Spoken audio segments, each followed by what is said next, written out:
Good afternoon and welcome to How to Operations Nova Edition. This is our lovely Nova Operations page put together by Mr. Fleshfear himself. This is a wonderful tool for us to help schedule upcoming operations both for squadrons and or for general members to participate in. Everybody in Nova has access to this page. If you are a member, you can join or unjoin an operation from this page. If you are a commander or higher, you'll be able to add an operation here and host one of your own as well. Simply do that by clicking Add Operation, and you'll be able to fill out the details accordingly. Now, if you want to join an operation and see more about it, you can just click on the little down arrow here. It'll expand the description of the operation. It will give you the time, which will show in your local time zone if you take the time to go up to your membership profile, view profile, and there you can edit and add your local time. It will also tell you where the operation should start, if it's a team operation only, and what channel you should be expected to be in for comms. Now, I'm going to also show you some of the other aspects of it, and I'm going to use Mr. Tarek's operation here as an example just because of the number of people. Now, if you host an operation and need to make a change to it, you can also always update the description here under Edit Operation. But just be mindful that when you first create an operation through Add Operation, the Discord server will ping to let everybody know that the operation is now available. However, if you edit the information, it will not send out a new notification. So if you edit anything important, such as the start date, the time, or possibly the starting location, it's beneficial to go into the Looking for Operations channel and going and pinging everybody to let them know, hey, a change has been made. Now, the next bit that we have here, which is a super helpful tool for us, is the Operation Debrief. By default, it's only going to take the account for who showed up to the attendance, if you will, for the operation. The line by line will show you here who signed up for it. We can see that Mr. Tarek formed a no-no here. If you are the operation lead, you do not need to sign up for your own op. You won't show up in this list of participants because we don't need to record whether or not you were present or what your performance was for the operation. You hosted it. Now, from this drop-down, you can see there's a list of different operation requirements or finishing posts. What you'll see here is this will be automatically filled in based on whatever that member's last interface with the operation itself was prior to the finishing or the ending of the op by the operator. You'll see here that op signed out will show if you previously signed up for the operation and then something like a scheduling conflict came up and you had to then remove yourself from the list of attendees. This is usually something like this operation, for instance, where it's a week away. I'm signed up for it. It's my Sunday evening. Maybe by Friday something comes up and I'm not going to be able to make it because I have a schedule conflict. I can go ahead and remove myself from it. No harm, no foul, and it just helps the operator to know what's going to be going on, how many people they have, and what they can count on. Op finished is just the automatic I signed up for the op, I attended, and now the operation's finished and I get my credit for attending. Co-hosted the op is if there's two attendees that are both commanders that are both helping to lead the op. One commander can only host it by putting it on the website, but afterwards the other operator, can actually say, hey, this commander helped me to co-host it. This is useful if you're trying to achieve that minimum of one operation hosted per month as a commander, and two, if you want to get together and do like a battle op or something of the like. No shows for people who signed up but didn't actually show up to the operation with no notice. Technical issues is either prior to the operation they couldn't get online, they had a bad network or something going on, or during the operation the game client crashed, they couldn't get back into the server, something of that nature. This is only to be applied as an exception to somebody not completing the operation if they went ahead and updated the operations lead to let them know what was going on. Left the op with no reason. This is for somebody who just up and leaves and doesn't notice, doesn't give any information as to why. They just don't finish the operation properly. Signed up for the op right before start. Signed off the op right before the operation start. This is meant for anybody who had previously signed up maybe an hour before the operation's due to start. They sneak on and then remove themselves from the sign-up list.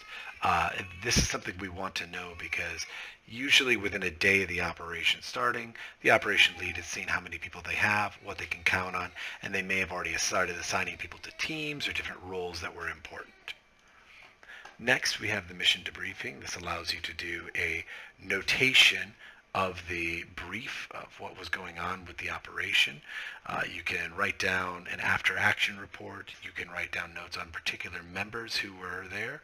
If you're running a squadron and you're doing this as team training, you can keep notation of what each of your individual team members has accomplished in training, what they need to work on, what they're improving on, just a whole slew of different things. You can also make it as a kind of a how-to manual or notations for what to maybe change in the next op if you have any updates or suggestions for yourself.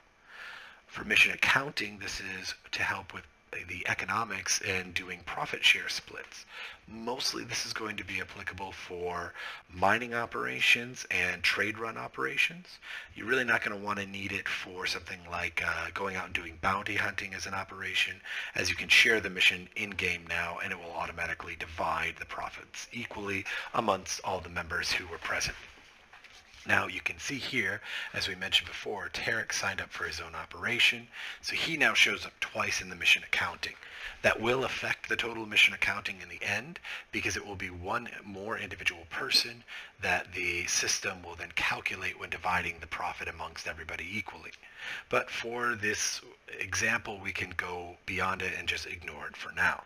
Now, for these three columns, we have investment, starting UEC, and ending UEC.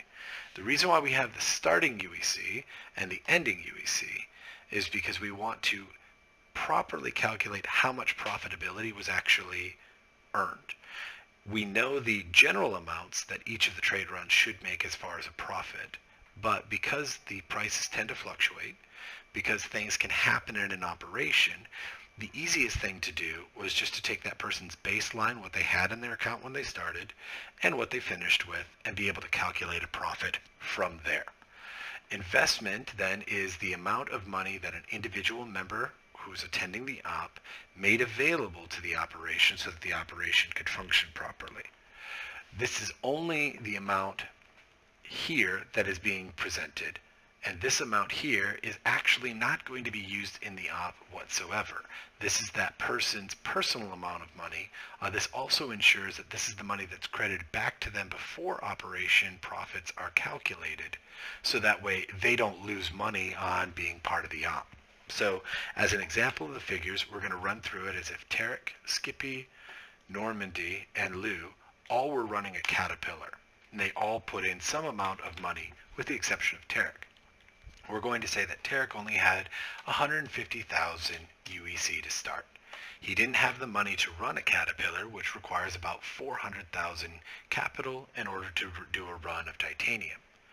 We're going to say that Skippy had 1 million credits, and he was willing to put those credits up for the good of the operation. Now, because he's going to lend 400,000 credits to Tarek, we're going to put 400,000 here, but because he's flying a Caterpillar himself that he's also funding with his own capital, he's actually running 800,000 for the mission, which leaves him with 200,000 of his own personal money that he's not made available to the mission. This is his 1 million accounted here. In Normandy's case, we're going to use the example that he had 500,000 to start with, which means 100,000 goes here, and 400,000 that he's willing to put up for the operation's use. And in Liu's example, we're going to say he had 650,000, of which 400,000 was made available, which means the total amount he had here was 250,000 left over. Now, we're going to pretend that everybody ran 2 successful runs of titanium in a Caterpillar, which should yield about 100,000 profit. That means that there was 200,000 profit made by each of our Caterpillars that were in flight, and we're going to show that here reflected in the UEC. Now, in Tarek's position, he would have been starting with 150,000, and he would have had 400,000 from Skippy that he was trading, which means he actually started to fly with 550,000 on him, so 200,000 profit should put him at 750,000. This number here is something I'm doing audibly for the examples here so you understand where the justification comes from. But in a real life situation, you would just have this number here. At the end of the operation, Tarek would open his mobiGlas and you would just put in whatever number was here. That should represent, again, the investment amount that he had plus his starting capital. So both numbers are removed and he ends up with 200,000 profit. In Skippy's case, he had 200,000 profit. He had 200,000 on him and he had 400,000 working capital. So he started with 600,000. He should have ended the op with 800,000. Normandy's case would be 700,000 as he had 400,000 working capital and 100,000 on him. And in Lou's case, it was going to be 850,000 as he had 250,000 on him and 400,000 in working capital. Now, for everybody else who was a member of the operation but wasn't flying a Caterpillar, we don't need to know anything. If we go save report, what it's going to do is we should now get a total calculation down here at the bottom. What this is going to do is it's going to tabulate the total winnings. Now, winnings here is a little bit of a misnomer because it's not the winnings, it's the 800,000, the 400,000, and the 400,000 in investment capital plus the total ending amount here. So it's a little bit silly, and I can see that this automatically got reduced, so we're going to change that again and save that. I'm not sure. It may be because Tarek has two names there that it removed that again, so I will move this down to here and see if this conflict is happening. Again, because Tarek signed up to his own op, there is a random conflict that we're getting here, which is moving things around a little bit. So now you can see it's now counted it twice because it confuses the system. So what we're going to do is Mike's in space is now going to be our Tarek example, so that way we don't have the issue of the duplication. And then we'll have the proper amount of profit reported. So we're going to say that again. Now you'll see that our numbers are reporting properly here, and that we have that. Now, the total investment was the 1.6 million. So what you're going to see is the 24 million less the investment amount returned to investors. Mind you, that is not this amount here. This is calculated separately. That is just purely the investment amount. The reason why those calculations happen differently is the investors 10% of the net profits. So that's this number minus the investment, minus the op leader's cut, and minus the investment of the starting capital of each person, because it doesn't take that into account. It's just the difference between these two numbers less these numbers gives us purely the profit from this number here. Now what that's going to do is it's going to come up here. It's going to show us this. There is a op leader cut that is paid to the operation leader for organizing everything. This goes to cover cost of fuel, etc. there. There is an investor pool that is created for the 3 investors who put up the capital so that everybody could make this money. That is then split evenly amongst them in accordance with how much money they invested and what that represents as a total percentage of the pool. So Skippy has 50% of the investor pool, Normandy has 25%, and Lou has 25%. So you'll see down here in their numbers, what's going to happen is 50% of this 72,000 is going to go to Skippy. Normandy is then going to get 25%, and Lou is going to get 25% of that amount. Mike didn't have an investment, so he's just going to earn the money that he earned. What you're going to see down here is then the Nova tax, which goes to Nova. This number here will automatically try to pay any expenses. So if there are any losses or anything of that nature, we can do that. When it comes to fuel cost, the traders can automatically fill, and that will be removed from this number here. So it will automatically factor in as the profitability will just look less, and that number will take off the front end. Now, in this case, Lord Skippy should have a cut of this amount. This is the amount after he gets a beacon that he should have, and this is how much money we need to beacon to him. Once he's paid, we can tick the box off here. Normandy has a cut here. And what this number is, the reason why this is such a high number for these guys is, remember, Skippy had 800,000. So Skippy's 800,000 plus his member participation cut, which is $31,590, plus his cut of the investment pool, means he earned $65,590, but he needs $867,590 back to recoup his investment plus his profit. So the amount that he should have on his mobiGlas at the end of this should read this. That way you can double check the math, make sure he got paid properly. That means that the total amount that he has on himself now, which is up here, 800,000, is short this 265,000 that he needs to be paid. Normandy has this amount coming to him to recoup his investment plus his profit, which means he needs to pay this amount out to the operation leader. Lou pays this amount to the operation leader, and Mike's in Space pays this to the operation leader. Now, whenever there's a negative number, I have those three pay the operation lead first. What that means is that all three of them have now earned their cut of the operation. They should be left with these numbers in their account if the operation amount was proper. And now the operation lead should have enough of the capital to return this amount to the next investor who has a positive amount due to him, and then pay out the rest of all of these numbers here. Now, as we go down the list, Tarek's number is a little different. He's the operation lead. So he's getting this 31,000, plus he's getting this operation lead cut here. Everybody else has an equal amount that's paid to them. Once you've paid everybody, you can again save the report, click End Op, and then everything will save. And that is how you run it in a trade situation. If this were a mining situation, it's a little bit simpler than this because you don't need the investment for mining. You simply just need the person who's flying a ship. So I would clear the board here, save the report, and let's say you were running a mining operation with just Lord Skippy and just Normandy. You would just enter in the total amount of starting capital. So if Skippy had $1 million on him, you enter $1 million. And again, the reason for that is so that the calculator will automatically calculate it. So if he made $150,000 in profit, he should have $1,150,000 on his person at the end of it. And if Normandy had his $500,000 that he started with, and he made $150,000, he now has $650,000 on him. If we save the report,